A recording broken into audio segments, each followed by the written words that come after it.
யூகேல வாகனம் ஓட்டுறவங்களுக்கு ஒரு புதிய அறிவித்தல் வெளியிடப்பட்டிருக்கிறது. இந்த அறிவித்தலின் அடிப்படையில் இனிமேல் லைசன்ஸ்கள் கேன்சல் செய்யப்படுவதற்கான நடவடிக்கைகள் முன்னெடுக்கப்படும் அப்படின்ற ஒரு அறிவிப்பு விடுக்கப்பட்டிருக்கிறது. பிரித்தானியாவினுடைய லண்டன் நகரத்துல 18 மாத குழந்தை ஒன்று கொல்லப்பட்டிருக்கிறது. மிகவும் துன்பகரமான இந்த சம்பவத்தின் போது நடந்தது என்ன அப்படின்ற முதற்கட்ட தகவல்கள் வெளியிடப்பட்டிருக்கிறது. கவன்ட்ரியிலும் இதே மாதிரி ஒருவர் கொலை செய்யப்பட்ட சம்பவத்தின் விசாரணைகள் ஆரம்பிக்கப்பட்டிருக்கிறது. பிரித்தானியா முழுவதும் ஈரான் யுத்தம் காரணமாக மிகப்பெரிய அளவிலான ஒரு பஞ்சம் ஏற்படும் என்கிற ஒரு எதிர்ப்பு கூறல் விடுக்கப்பட்டிருக்கு.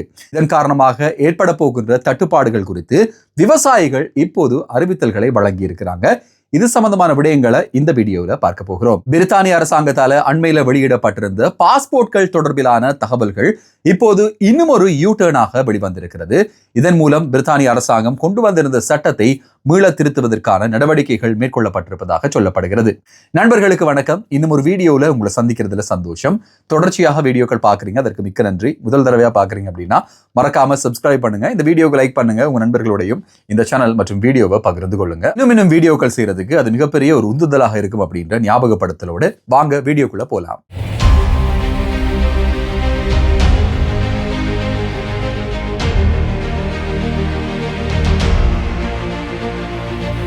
கடந்த வெள்ளிக்கிழமை அன்று மாலை நேரத்தில் பிரித்தானியாவினுடைய கவன்ட்ரி நகரத்துல ஒரு பூங்காவில் ஆண் ஒருவருடைய சடலம் மீட்கப்பட்டிருக்கு. 40 தொடக்கம் 50 வயது வரையில இந்த ஆணின் சடலம் மதிக்கப்படுவதாக சொல்லப்படுகிறது. இந்த சடலம் வேறு ஒரு இடத்துல விபத்துக்குள்ளாக்கப்பட்டு இந்த பூங்காவில் கொண்டு வந்து போடப்பட்டிருக்கலாம் அப்படின்ற முதற்கட்ட விசாரணையின் முடிவுகளை போலீசார் வெளியிட்டிருக்காங்க. சடலத்தை அடையாளம் காண்ற நடவடிக்கைகள் தொடர்ச்சியாக நடைபெற்று வருகிறது. குடும்பத்தாருக்கு அறிவிக்கப்பட்டு இது தொடர்பான மேலதிக விவரங்களை போலீசார் இப்போது திரட்டி கொண்டிருக்காங்க.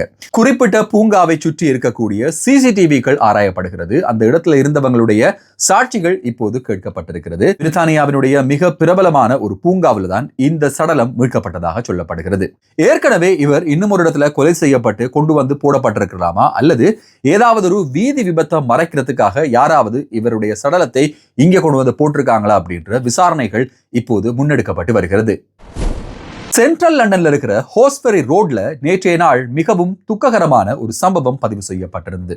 பிரித்தானியாவினுடைய ஊடகங்களையும் சமூக வலைதளங்களையும் அதிகமாக பேசுபொருளாக மாறியிருந்தது இந்த சம்பவம் தான். 18 நாட்களேயான ஒரு குழந்தை மாடியிலிருந்து தூக்கி வீசப்பட்டு கொல்லப்பட்ட சம்பவம் பதிவாகி இருந்தது. சென்ட்ரல் லண்டன்ல மிகவும் பிஸியா இருக்கிற ஸ்ட்ரீட்ல இந்த குழந்தை ஜன்னல் மூலமாக 3வது மாடியிலிருந்து தூக்கி வீசப்பட்டதாக முதற்கட்ட விசாரணைகள்ல போலீசார் தெளிவுபடுத்தி இருந்தாங்க.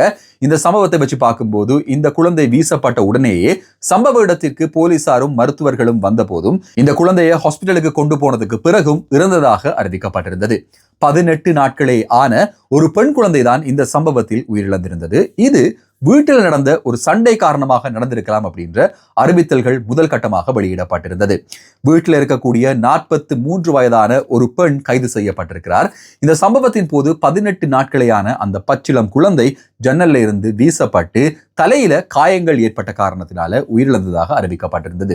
இது தொடர்பாக மேலதிக விசாரணைகள் லண்டன் போலீசாரால் மேற்கொள்ளப்பட்டு வருகிறது. ஒரு அபார்ட்மெண்ட்ல இந்த சம்பவம் நடந்திருக்கு அப்படின்றதுனால அந்த வீட்டுல இருந்தவர்களுக்குள்ள ஏற்பட்ட முருகல் நிலைகள் அல்லது அங்கிருந்த வாக்குவாதங்கள் மூலமாக ஏதோ ஒரு காரணத்தால இந்த குழந்தை தூக்கி வீசப்பட்டிருக்கலாம் அப்படின்ற ஒரு சந்தேகம் நிலவுகிறது. ஆனாலும் கைது செய்யப்பட்ட பெண் தான் இந்த பிள்ளையை வீசி இருந்தாங்களா அல்லது கொலை செய்திருந்தாங்களா அப்படின்றது இதுவரையில தீர்மானமாகல. இருந்தாலும் முதற்கட்டமாக இந்த பெண் கைது செய்யப்பட்டிருக்காங்க. இந்த வீட்டில் இருந்த இன்னும் சிலரும் இப்போது விசாரணைக்கு உட்படுத்தப்பட்டு வருகிறார்கள். எது எப்படி இருந்தாலும் இந்த குழந்தைக்கு நடந்தது அப்படின்றது அந்த இடத்துல ஒரு சோகத்தை ஏற்படுத்தி இருக்கிறது. ஈரானுக்கும் உலக நாடுகளுக்கும் இடையில நடைபெற்று வர யுத்தம் காரணமாக பிரித்தானியாவில் காய்கறிகள், பழங்கள் போன்ற விவசாய பொருட்களுக்கான தட்டுப்பாடு ஏற்படலாம் அப்படின்ற ஒரு எச்சரிக்கை பிரித்தானியாவினுடைய விவசாயிகளால் முன்வைக்கப்படுகிறது. அதிகரித்து வர பெட்ரோல் விலை, அதே நேரம் டிரான்ஸ்போர்ட்டுக்கு ஏற்பட்டிருக்கக்கூடிய விலைகள், வெளிநாடுகளில் இருந்து வரக்கூடிய உரங்களுக்கான செலவுகள் அப்படின்ற சில காரணங்களால விலைகள் அதிகரித்திருப்பதனால விவசாயிகள் இப்போது விவசாயத்தை கைவிடக்கூடிய ஒரு நிலைமைக்கு தள்ளப்பட்டிருப்பதாக சொல்லப்படுகிறது. இதன் அடிப்படையில் இன்னும் சில மாதங்கள்ல பிரித்தானியாவில் காய்கறிகள், பழங்களுக்கான தட்டுப்பாடுகள் ஏற்படுவதோடு இந்த விவசாயம் சார்ந்த அல்லது ஃபார்மிங் சார்ந்த இந்த பழங்கள், தானிய வகைகளை விவசாயம் செய்பவர்களுடைய வேலைகளுக்கும் ஆபத்துகள் ஏற்பட போகிறது என்கிற ஒரு தகவல் வெளியிடப்படுகிறது. நீண்ட காலமாக பிரித்தானியாவினுடைய அரசாங்கத்திடம் விவசாயிகள் பல கோரிக்கைகளை முன் வச்சு வராங்க. இந்த கோரிக்கைகள் அடிப்படையில் இவர்கள் சரியான முறையில் விவசாயத்தை தொடரணும் அப்படின்னா அரசாங்கத்தின் சார்பில் பல உதவிகள் தேவை அப்படின்ற ஒரு கோரிக்கை முன்வைக்கப்பட்டிருந்தது. இது தொடர்ச்சியாக அரசாங்கத்தால அலட்சியப்படுத்தப்பட்டதாகவும் இந்த நிலைமை தொடருமாக இருந்தால் மிக விரைவில் இந்த ஒரு தட்டுப்பாடுக்கும் இந்த ஒரு பஞ்சத்திற்கும் பிரித்தானிய மக்கள் முகம் கொடுக்க வேண்டிய ஒரு சூழ்நிலை ஏற்படும் என்கிற ஒரு எச்சரிக்கையும் இவர்களால் விடுக்கப்படுகிறது. யூகேல டிரைவ் பண்றீங்க அப்படின்னா இனிமேல் வரும் காலங்களில் ரொம்பவே அவதானமாக இருக்க வேண்டிய ஒரு காலப்பகுதியாக மாறி இருக்கு. பர்மிங்ஹாம், கொவன்ட்ரி, லெஸ்டர் போன்ற பகுதிகளில் பல இடங்கள்லையும் பொது இடங்கள்ல குப்பை கொட்டுறது இப்போது வழக்கமாக மாறி வருகிறது. வீட்டுல பாவிக்க முடியாத அல்லது பல்கி வேஸ்ட் கலெக்ஷனுக்காக ஏற்பாடு செய்ய வேண்டிய பொருட்களை கார்ல கொண்டு வந்து கொட்டக்கூடியவர்களுடைய எண்ணிக்கை நாளுக்கு நாள் அதிகரித்து வருகிறது. இதற்காக மிக பெரிய அளவிலான தண்டப்பணம் இப்போது வரையில இருக்கு. 50,000 பவுண்ட்ஸ் வரையில தண்டப்பணமாக அறவிடப்படும் அப்படின்னு சொல்லி அறிவிக்கப்பட்டிருந்தது. இருந்தாலும் இந்த வாகனங்களை கவனிக்கிறது மூலமாக, இந்த வாகனங்களுடைய ரெஜிஸ்ட்ரேஷன் நம்பரை பார்க்கிறது மூலமாக இப்படியான குப்பைகள் போடுபவர்களுக்கு அவர்களுடைய டிரைவிங் லைசன்ஸ்ல இருந்து பாயிண்ட்ஸ்களை எடுக்கக்கூடிய திட்டம் ஒன்று அறிமுகப்படுத்தப்பட போவதாக அறிவிக்கப்பட்டிருக்கிறது. இதன் அடிப்படையில் 12 பாயிண்ட்ஸுக்கு மேலாக இழப்பார்களாக இருந்தால் அவர்களுடைய டிரைவிங் லைசன்ஸ் கேன்சல் ஆகும். ஏற்கனவே இருக்கக்கூடிய 50,000 பவுண்ட்ஸ் அப்படின்ற தண்டப்பணம் இதுவரையில இருக்கு, இனிமேலும் இருக்கும் அப்படின்ற ஒரு அறிவித்தலும் விடுக்கப்படுகிறது. இந்த வாகனங்கள்ல போகும்போது பொது இடங்கள்ல குப்பைகள் கொட்டுறது அப்படின்றது நாளுக்கு நாள் அதிகரித்து வருகிறது. அது சிறிய குப்பைகளாக இருந்தாலும் பெரிய குப்பைகளாக இருந்தாலும் இப்படியான குப்பைகள் வீசுபவர்கள் அங்க இருக்கக்கூடிய கேமராக்களாலோ அல்லது அங்க இருக்கக்கூடிய பொதுமக்களாலோ சொல்லப்பட்டால், இவர்கள் குப்பைகளை வீசியதற்கான ஆதாரங்கள் போலீசாரிடம் கொடுக்கப்பட்டால் குறிப்பிட்ட நடவடிக்கைகளை எடுப்பதற்கு போலீசார் தயாராக இருப்பதாக சொல்லப்படுகிறது. ஒரு கிளீனான சிட்டியாக, ஒரு கிளீனான நாடாக இந்த நாட்டை வச்சிருக்கிறதுக்காக மிகவும் கஷ்டப்பட்டுட்டு இருக்கோம். அப்படி இருக்கும்போது இப்படியான ஒரு சிலரால இந்த இடங்களுடைய தூய்மை கெட்டு போகிறது அப்படின்றது என்வாயன்மெண்ட் அத்தாரிட்டியினுடைய நேற்றைய தினம் அறிவித்திருந்த ஒரு தகவல்களுக்கு அமைய பெறப்பட்டதாக இருக்கிறது.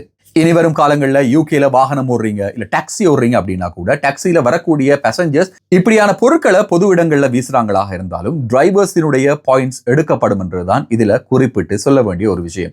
ஸோ உங்களுடைய வாகனத்துல வாரவங்களும் உங்களுடைய பொறுப்பு தான். எப்படி சீட் பெல்ட்ஸ் நம்மளுடைய பொறுப்பு அப்படின்ற மாதிரி இனி வரும் காலங்களில் இந்த பொது இடங்கள்ல வாகனங்கள்ல போகும்போது குப்பைகள் கொட்டுவதை டிரைவர்கள் அவதானிக்க வேண்டும். அப்படி இல்லை அப்படின்னா 50,000 பவுண்ட்ஸ் தண்ட பணத்தோடு சேர்த்து இவர்களுடைய டிரைவிங் லைசன்ஸும் கேன்சல் ஆகக்கூடிய ஆபத்துகள் இருக்கிறது.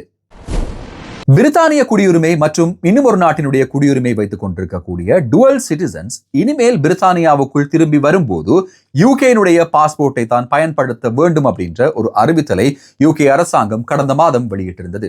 இது மிகப்பெரிய அளவிலான ஒரு சர்ச்சையை கிளப்பி இருந்தது, பல விமர்சனத்துக்கும் உள்ளாகி இருந்தது. இப்படியான பட்சத்துல சில பேருக்கு யூகேனுடைய நேஷனாலிட்டி இருந்தாலும் அவங்கள்ட்ட யூகேனுடைய பாஸ்போர்ட் இல்லை அப்படின்றதுனால மிகப்பெரிய அளவிலான தட்டுப்பாடுகள், தடங்கல்கள் இந்த பயணங்கள்ல ஏற்பட்டிருந்தது. வெளிநாடுகளுக்கு போயிருந்தவங்களுக்கு பிரித்தானியாவுக்குள்ள மறுபடி வாரத்துக்கு சிக்கல்கள் தோன்றி இருந்தது. இதற்கான ஒரு டெம்பரரி சர்டிபிகேட்டை பெறக்கூடிய வாய்ப்புகள் இருந்தது. இந்த சர்டிபிகேட்டுக்கான தொகையாக 580 பவுண்ட்கள் வரையில செலவாகும் அப்படின்ற காரணத்தினால இது நிறுத்தப்பட வேண்டும் அப்படின்னு சொல்லி அரசாங்கத்திற்கு தொடர்ச்சியான அழுத்தம் கொடுக்கப்பட்டிருந்தது. இந்த அழுத்தத்திற்கு அமைவாக பிரித்தானியாவினுடைய அரசாங்கம் இப்போது இதனை தளர்த்த முடிவு செஞ்சிருக்காங்க.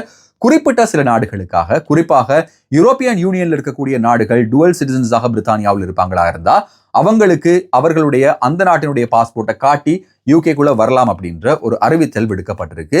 இது ஒரு டெம்பரரி மெஷராக தான் செய்யப்பட்டிருக்கு. நிரந்தரமாக பிரித்தானியாவினுடைய பாஸ்போர்ட்டை இவங்க எடுக்கும் வரைக்குமான ஒரு டிரான்சிஷனல் ப்ரொடெக்ஷனாக இது வழங்கப்பட்டிருப்பதாக சொல்லப்படுகிறது. எது எப்படி இருந்தாலும் யூகேனுடைய இப்போதைய லேபர் அரசாங்கத்தினுடைய பல யூட்டர்ன்கள்ல இன்னும் ஒரு யூட்டர்னாக இது பதிவு செய்யப்பட்டிருக்கு. தொடர்ச்சியான யூட்டர்ன்கள் வழங்கப்படுறதுனால யூட்டர்ன் ஸ்டாமர் அப்படின்ற ஒரு பட்ட பெயரோட எதிர்க்கட்சிகள் பிரித்தானிய பிரதமரை சாடுறதையும் அவதானிக்கக்கூடியதாக இருக்கிறது.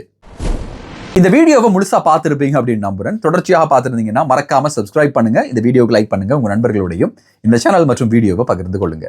இன்னும் ஒரு வீடியோவில் இன்னும் சுவாரஸ்யமான புதிய தகவல்கள், செய்திகளோட உங்களை சந்திக்கும் வரை நன்றி, வணக்கம்.